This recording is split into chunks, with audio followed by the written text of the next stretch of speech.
Guaido, as we know, has already garnered support from many different people, including the Lima Group and now US Vice President Pence. But is military action on the cards?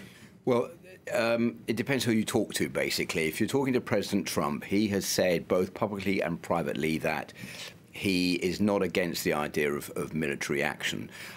Mike Pence has been a little bit more reserved about that idea just recently in the past few days. And even Juan Guaido has been indicating indirectly that maybe he is also in favour of military action. The problem now is that we have a situation where Juan Guaido is represented as the future for many people of Venezuela. He has the support of many large countries around the world, like the United States, for example, much of the European Union, many countries in Latin America. And so that has got as far as it can go, and now there has to be the next step. And what's the next step going to be to keep this ball moving forward for Juan Guaido?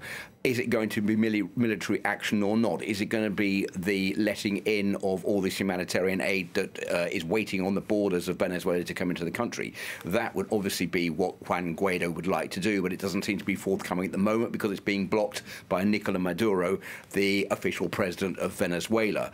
The problem with military action is it's a little bit more complicated than it might appear, because you not only have the military in Venezuela, which would be mobilized to fight against any incoming troops, but you also have militia and unofficial military fighters in Venezuela, and the number is not really known, but it's estimated to be between 500,000 and 1.5 million.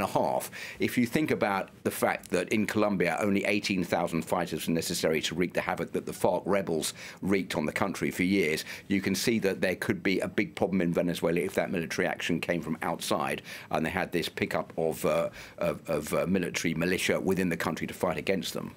So the military, however, is still supporting Maduro. What would happen if he lost that support? Okay, so that is the crux of the matter. The crux of the matter is, what is the military going to do? The military is under growing pressure to switch allegiance from Nicolas Maduro to Juan Guaido.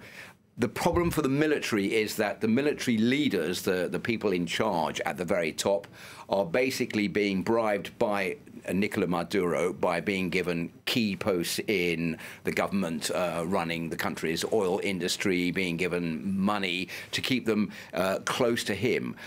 Within the military itself, there is a split beginning to show between the lesser ranks who are asking themselves a question: should I jump ship or should I stay to support Nicolas Maduro, because the support for him outside appears to be falling. But there's a great fear that if they do jump ship, then they might be attacked or murdered, or their families might be also affected by that decision. So I think many of them are staying where they are at the moment, but that doesn't mean that they don't want to jump ship.